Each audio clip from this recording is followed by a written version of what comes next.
हम लोग कर रहे हैं, मूलधन अगर मान लेते हैं 100 रुपया है, टाइम अगर 3 वर्ष है, रेट ऑफ इंटरेस्ट अगर 10% है, तो उसमें साधारण ब्याज क्या मिलेगा? क्या एकदम बेसिक चीज है ये। कैसे निकालते थे हम लोग? फॉर्मूला लगा सकते हैं PRT/100 या फिर R/T वाला प्रतिशत वाला मेथड लगा सकते हैं। ये चीज हम लोग शुरू से पढ़े हैं। अब इसका अर्थ क्या था पहले इसको समझिएगा। इसका अर्थ ये था, कैसे बनता है, फर्स्ट ईयर में, पहले वर्ष का ब्याज, इंटरेस्ट हिंदी में लिखते हैं ब्याज, फर्स्ट ईयर का ब्याज, पहले साल में आप 3 साल में ब्याज दे रहे हैं ना, पहले साल में आप क्या ब्याज दीजिएगा? फॉर्मूला लगेगा आपका PRT/100। कहने का मतलब P का मान है 100 रुपया, रेट कितना है 10%, समय क्या है, पहले साल में आप 3 साल का ब्याज क्यों दे दीजिएगा भाई? पहले साल में हम 1 ही साल का ना ब्याज देंगे, बटे 100, भाग लग जाएगा, ये कितना हो जाएगा 10 रुपया, है ना। फर्स्ट ईयर में आप 10 रुपया ब्याज दीजिएगा, पहले साल में 100 रुपए का 10 रुपया ब्याज दीजिएगा। इसी प्रकार से अगर हम लोग सेकेंड ईयर का देखते हैं, सेकेंड ईयर का ब्याज निकालते हैं, तो फिर से वही बात PRT/100 नहीं, यहां भी वही बात हो जाएगा 100 गुने 10 गुने 1/100। यहां भी आप कितना रुपया दीजिएगा 10 रुपया दीजिएगा। थर्ड ईयर की हम लोग बात करें, तीसरे साल में थर्ड ईयर का अगर ब्याज देखेंगे तो ये भी आपका PRT/100 हो जाएगा। यहां भी आपका 100 गुने 10 गुने 1/100, ये भी आप कितना रुपया दीजिएगा 10 रुपया दीजिएगा। तो टोटल जो ब्याज दीजिएगा साधारण ब्याज, वो पहले साल का ब्याज, interest first plus interest second plus interest third, ये ना होगा। पहले साल का ब्याज, दूसरे साल का ब्याज और तीसरे साल का ब्याज, यानी 10 रुपया प्लस 10 रुपया प्लस 10 रुपया, कुल मिलाकर 30 रुपया। ये 30 रुपया आपका क्या हो गया, ब्याज हो गया। अगर अमाउंट की बात करेंगे तो जो मूलधन है वो भी दीजिएगा और ब्याज है वो भी दीजिएगा। मूलधन 100 रुपया था और ब्याज 30 रुपया था, तो आप 130 रुपया दीजिएगा, ये अमाउंट हो गया। ये इसका कॉन्सेप्ट है ना। यही साधारण ब्याज होता है। ब्याज जो भी हम 100 रुपया पर देते हैं 10%, 10 रुपया, वो हर साल 10 रुपया दे रहे हैं 100 पे। तो जितने भी साल तक आप जाते हैं उतना ज्यादा ये ब्याज चलता चला जाता है, 10। लेकिन अगर यही पैसा 100 रुपया है ना, 10% की दर से 3 वर्ष में अगर हमसे पूछा जाता चक्रवृद्धि ब्याज क्या देगा या अमाउंट क्या चुकाना होगा, अगर यही सवाल होता, तो इसका कॉन्सेप्ट ये कहता है कि फर्स्ट ईयर का जो आप ब्याज दीजिएगा, ध्यान से समझिएगा आप, फर्स्ट ईयर का जो इंटरेस्ट दीजिएगा, ब्याज दीजिएगा, चलिए हिंदी ही लिखते हैं, यहां भी ब्याज दीजिएगा, वही है फॉर्मूला PRT/100, यानी कि 100 गुने 10 गुने 1/100, कट गया 10 रुपया। कितना रुपया दीजिएगा, पहले साल में 10 रुपया ब्याज दीजिएगा। यहां भी आप पहले साल में 10 रुपया ही ब्याज दे रहे थे, लेकिन जैसे ही आप सेकेंड ईयर में जाते हैं, सेकेंड ईयर का अगर आप लोग इंटरेस्ट भरेंगे, ब्याज भरेंगे, फॉर्मूला वही रहता है PRT/100, लेकिन यहां पर जो P का वैल्यू है वो चेंज हो जाएगा।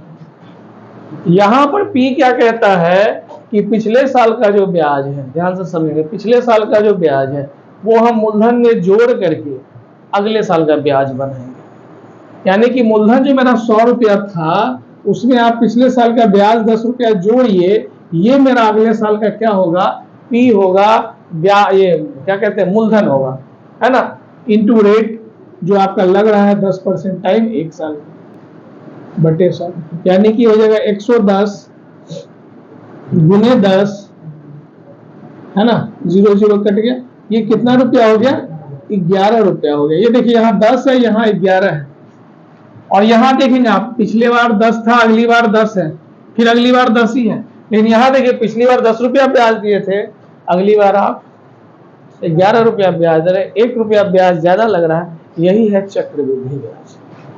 थर्ड ईयर में अगर हम जाते हैं, थर्ड ईयर का अगर हम लोग ब्याज देखते हैं, तो फिर से हमारा हो जाता है PRT/100, और इस बार कहता है कि भाई पिछली बार आप 110 रुपया मूलधन बनाए थे ना, फिर आप पिछले साल का ब्याज हमको जोड़िए, फिर पिछले साल का ब्याज जोड़िए, 11 रुपया फिर जोड़िए आप। अब हम लेंगे इसका 10 गुने 1/100, मतलब समझ रहे हैं ना। तो 110 और 11 जोड़िएगा तो कितना हो जाएगा, 121 गुने 10 गुने 1/100, 1 जीरो से 1 जीरो कट गया, तो ये हो जाएगा आपका 12.1, ये ना होगा 12.1, ये ब्याज होगा। दशमलव है ना, यहाँ पर 1 जीरो है तो 1 दशमलव लगा दीजिएगा। अब ध्यान से समझिए आप, इस ब्याज में और इस ब्याज में क्या डिफरेंस हुआ। यहां पर आप 10-10 रुपया दे रहे थे, लगातार कांस्टेंट वैल्यू ही बढ़ता जा रहा है, साल दर साल वही कांस्टेंट वैल्यू रह जाता है। यहां पर आप हर साल आपका जो ब्याज है वो चेंज होता जा रहा है, बढ़ता चला जा रहा है। इसी को बोलते हैं चक्के की तरह चलते रहता है। पिछला वाला मूलधन में ब्याज जुड़ जाता है, फिर अगले साल पिछला वाला मूलधन में ब्याज जुड़ जाता है। जितना साल आप चलिएगा उतना साल पिछले साल का ब्याज मूलधन के साथ जुड़ जाएगा और नया मूलधन बना देगा, नया प्रिंसिपल बना देगा। अंग्रेजी में बोले तो पिछले साल का इंटरेस्ट अगले साल के प्रिंसिपल में ऐड होकर के नए साल का प्रिंसिपल बनाता है। समझ रहे हैं ना, हर साल पिछले साल का इंटरेस्ट प्रिंसिपल, ये पिछले साल का इंटरेस्ट प्रिंसिपल में ऐड होकर के नया प्रिंसिपल बना देता है। यही चक्का है, इसी को सीआई बोलते हैं। अब यहां पर हम लोग कंपाउंड इंटरेस्ट अगर देखेंगे 3 साल का देखते हैं तो 10 रुपया प्लस 11 रुपया प्लस 12.1, टोटल जोड़िएगा तो कितना हो जाएगा, 33.1 रुपया। अमाउंट निकालिएगा तो अमाउंट में कोई प्रॉब्लम नहीं है, वही हो जाता है, पी प्लस सी आई हो जाएगा। यहाँ 100 रुपया मूलधन था प्लस 33 रुपया 1 पैसा, यानी कि 133.1। ये हो गया आपका अमाउंट, ये हो गया आपका सी आई। अब दोनों में डिफरेंस देखें आप गौर से। यहां पर आपको ब्याज, साधारण ब्याज 30 रुपया भरना पड़ रहा है और यहां पर साधारण ब्याज 33.1 रुपया भरना पड़ रहा है। यहां पर अमाउंट आप मिश्रधन आप 130 रुपया दे रहे थे, यहां पर आपको 133 रुपया 10 पैसा 1 पैसा देना पड़ रहा है। तो ग्राहक के लिए, लेने वाले लोगों के लिए चक्रवृद्धि ब्याज थोड़ा महंगा सौदा है, नहीं है। लेकिन अगर आप किसी को कर्जा देते हैं तो चक्रवृद्धि ब्याज आपके लिए फायदे का सौदा होगा। ये तो हो गया किताबी ज्ञान। अच्छा, ये ईयरली है, वार्षिक हिसाब है, अर्धवार्षिक भी होता है, हाफ ईयर है ना, तिमाही, 2 माही, 6 माही पर ये इस तरह से भी चलता है। लेकिन अगर हम लोग व्यवहारिक तौर पर जीवन में देखें, प्रैक्टिकल लाइफ में देखें, अगर आप मार्केट से पैसा लेते हैं बेटी की शादी के लिए, है ना, कर्जा, तो वहां पर मंथली चलता है, कंपाउंड नहीं याद रहे तो फिर क्या हो सकता है, समय लग सकता है। ठीक है, और इस पर हम लोग इसलिए ज्यादा प्रैक्टिस करते हैं कि 100 टाइम्स में 75 टाइम्स, 75%, 80% टाइम्स में आपको इसी में से सवाल देता है। 10% पर सवाल देता है, 5% पर सवाल देता है। ठीक है ना, 10 और 5% पर 100 में 80 बार क्वेश्चन पूछता है। 20 बार में कुछ अलग देगा तो अलग के लिए हम लोग अलग तरीका यूज करेंगे। पहले सबसे आसान तरीका तो यूज कर लें, क्लियर।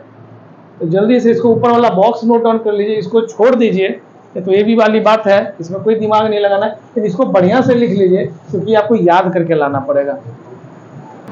देखिए, 5% की दर से 2 वर्ष का कंपाउंड इंटरेस्ट चक्रवृद्धि ब्याज होता है 10.25%, जबकि 3 वर्ष का होता है 15.7625% और 4 वर्ष का होता है 21.550625%। ठीक है, 2 क्वेश्चन है जो बहुत बार एग्जाम में आ चुका है, तो बहुत बार एग्जाम में आ गया है, तो हम लोग क्या करते हैं, 2 क्वेश्चन भी, ठीक है ना।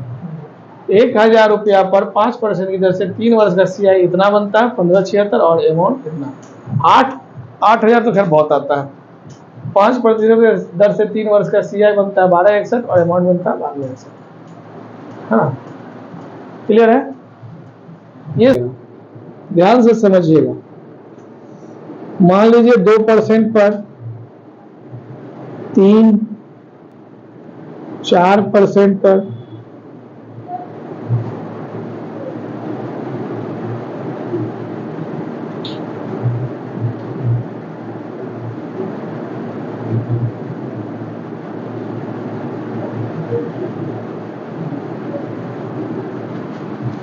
ठीक है। ध्यान से देखिए, इसके लिए एक ट्रिक होता है। इसके लिए ट्रिक होता है आपका 2r डेसिमल r स्क्वायर, और यहाँ जो r स्क्वायर होगा वो 2 डिजिट में होना चाहिए। जैसे उदाहरण के तौर पर हम 4% का निकालते हैं, अगर 2 वर्ष का 4% के दर से चक्रवृद्धि ब्याज हो जाता है 4 दूनी गुना करेंगे 4, 4 दूनी 8 दशमलव r स्क्वायर यानी 4 का स्क्वायर कितना प्रतिशत। ठीक, 5% की दर से 2 वर्ष का अगर CI निकालना रहे तो 5 दूनी 10 दशमलव 5 का स्क्वायर। 6% की दर से निकालना रहे तो 6 दूनी 6 का स्क्वायर 36%। 7% की दर से निकालना रहे 2 वर्ष का तो 7 दूनी 14 दशमलव 7 का स्क्वायर 49%। 8% की दर से 2 वर्ष का CI निकालना है तो दशमलव बोलिए 64। 9 से 18 दशमलव, ठीक है। 10 के हिसाब से 10 दूनी 20 दशमलव 10 का स्क्वायर 100। तो ये हो जाएगा 100 1 के बराबर होता है, 100 पैसा बराबर 1 रुपया, तो ये हो जाएगा आपका 20 और 1 21%। और याद करिए हम लोग 10% की दर से 2 वर्ष का ब्याज 21%, और इसी प्रकार से आगे भी। अब आ जाइए 2 का निकाल कर बताइए तो 2 दूनी 4 दशमलव 2 का स्क्वायर, लेकिन हमने कहा 2 डिजिट में रहना चाहिए तो क्या हो जाएगा 0.4%, है ना, 2 डिजिट। यहाँ 3 का क्या हो जाएगा 3 दूनी 6 दशमलव 09%, है ना, एंड सो ऑन, इसी प्रकार से चलता है। तो 2 वर्ष पर आपका ये एक ट्रिक है, इस पर आप ये सारी चीजें बना सकते हैं। चलिए जल्दी से कॉपी कर लीजिए।